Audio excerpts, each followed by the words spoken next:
और सहकारिता की जब भी बात आती है, हालांकि बहुत अच्छे नॉलेजेबल भाषण यहाँ पे रखे गए हैं, जिससे कि आपके भी नॉलेज में कुछ इजाफा हुआ होगा और आगे हम क्या कर सकते हैं। लेकिन देश में जब जब भी कोऑपरेटिव की बात आएगी, तब तब हिमाचल का नाम जो है हमेशा लिया जाएगा। कोऑपरेटिव के चैंपियन चाहे कोई भी राजा बनने की कोशिश करे, लेकिन ये हकीकत है कि कोऑपरेटिव का जो अलग है वो हिमाचल प्रदेश ने जगाया। हिमाचल प्रदेश में पहली कोऑपरेटिव सोसाइटी, चाहे जैसे आरबीआई के डायरेक्टर साहब ने कहा कि अनरजिस्टर्ड रही हो, लेकिन वो बहुत कुछ कह गई पूरे देश को दिशा निर्धारण करने के लिए। और बाई चांस इस समय मैं उस कॉन्स्टिट्यूएंसी को रिप्रेजेंट भी कर रहा हूं।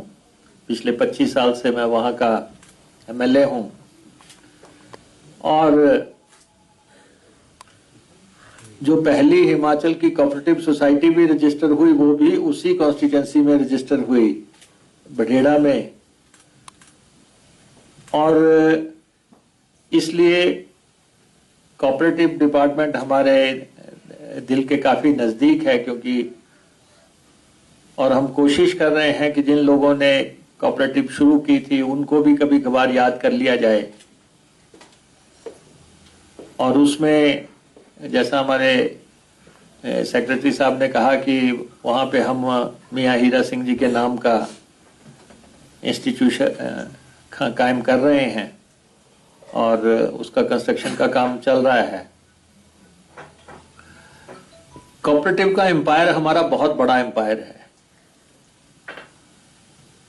और हम लगभग सरकार के बराबर के एम्पायर है हमारा। 50,000 55,000 करोड़ की सरकार का बजट है, उतना ही बजट हमारा है, उतना ही पूंजी लेके हम लोग बैठे हुए हैं।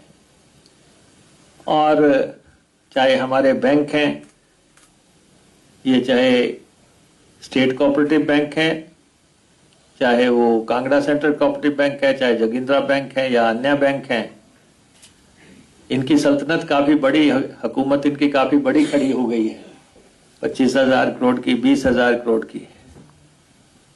लेकिन हैं ये भी कोऑपरेटिव सोसाइटियां, सोसाइटी से बैंक बने हैं। तो इसलिए सोसाइटियों के प्रति इनका व्यवहार जो है इस तरीके से होना चाहिए कि हम कैसे अपनी सोसाइटियों को आगे बढ़ा सकें। और यहां पे जो पूंजी है ये लोगों के विश्वास की पूंजी है। लोगों ने नेशनलाइज्ड बैंक भी खुले हुए हैं, लेकिन लोग अगर सोसाइटियों में पैसा लगाते हैं तो एक विश्वास पे पैसा लगाते हैं और वो विश्वास हमारा हमेशा कायम रहना चाहिए किसी भी स्थिति में। और जब कभी किसी सोसाइटी के बारे में ये सूचना आती है कि सोसाइटी धराशायी हो गई, सोसाइटी डूब गई, तो सोसाइटी तो डूबी लेकिन साथ में हमारा विश्वास भी डूब गया। और जैसा कि कहा गया, हिमाचल ने कोऑपरेटिव सेक्टर में बहुत अच्छा काम किया है। बुटीकों की बात आप यहां पे कर रहे थे और बुटीकों ने हिमाचल प्रदेश की टोपी, हिमाचल प्रदेश की शॉल, हिमाचल प्रदेश का मफलर देश दुनिया में अपनी धमक मचाए हुए है।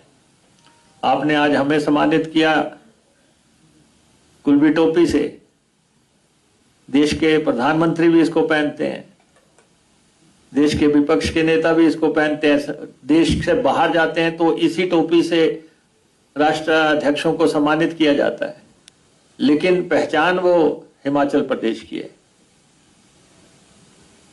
और बुटीको का ब्रांड जो है, जब भी कभी सम्मानित करने की बात आती है तो ऑफिसर एकदम से कहते हैं बुटीको से लाना। तो इसका मतलब ब्रांड की विश्वसनीयता कायम हो गई, ब्रांड का नाम कायम हो गया। और उसमें आप जो भी टेक्नोलॉजी का अगर जैसा आपने कहा कि सहयोग कर रहे हैं तो ये अच्छी बात है। वहीं पे आज लुधियाना की शाल भी बिकने लग पड़ी, वहीं पे आज बाहर के मफलर बिकने लग पड़ा। कौन अच्छा है, कौन सा नकली ब्रांड है, फर्जी ब्रांड है, उसको चेक करने के लिए भी हमें देखना पड़ेगा। वो हम अपने सेक्रेटरी साहब से डिस्कस करेंगे, क्योंकि मैं पीछे गया था कुल्लू वगैरह, तो उसमें लोग कह रहे थे कि जी अब तो बाहर के लोग इस ढंग से घुसपैठ कर रहे हैं कि एक्चुअल ब्रांड पे मार पड़ रही है। और सेकेंडली अभी बात हुई कामधेनु की, बात कर रहे थे। कामधेनु तो एक चर्चित नाम है, पता नहीं शायद उसका एक्चुअल नाम व्यास धेनु है, तो वो उनको टाइटल मिला नहीं होगा, पुराने से किसी ने ले रखा होगा। तो दूध के क्षेत्र में अच्छा काम हो रहा है और सोसाइटी ने अपना नाम अर्जित किया है। और शिक्षा के क्षेत्र में जो ऊना जिला में जो हिम कैप्स ने काम किया है, जो उन्होंने लॉ कॉलेज खोला, कोऑपरेटिव से जगत का पहला लॉ कॉलेज वहां पे खोला गया, और वहां पर पता नहीं कितने वकील बन गए और कितने जज बन गए। कोऑपरेटिव जिसका कोई मालिक नहीं, लेकिन वो इतनी सक्सेसफुल तरीके से समिति चला रही है कि हाई कोर्ट में वो वकील मिल रहे हैं, सुप्रीम कोर्ट में वो वकील मिल रहे हैं, कोर्ट्स में जजेस मिल रहे हैं। तो ये एक बहुत बड़ी सफलता है। उसी संस्थान ने, हिमकैप्स ने, नर्सिंग का इंस्टीट्यूशन खोला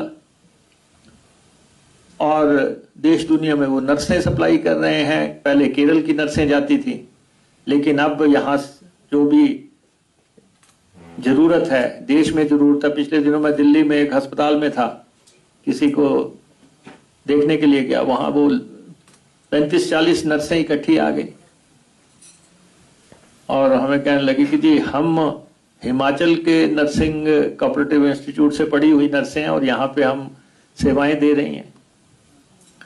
तो कोऑपरेटिव सेक्टर में अगर लॉ कॉलेज खुल गया, नर्सिंग कॉलेज खुल गया, उनको जो भी सहयोग देने की जरूरत है सेक्रेटरी साहब, वो हमें देना चाहिए। अगर जितना अगर ये आगे बढ़ता है। हमारे ट्रक्स की सोसाइटीज बहुत कामयाब रही हैं। बिलासपुर की ट्रक की सोसाइटी बहुत कामयाब रही, नालागढ़ की सोसाइटी बड़ी अच्छी है, 1200-1500 ट्रक्स वो चला रहे हैं।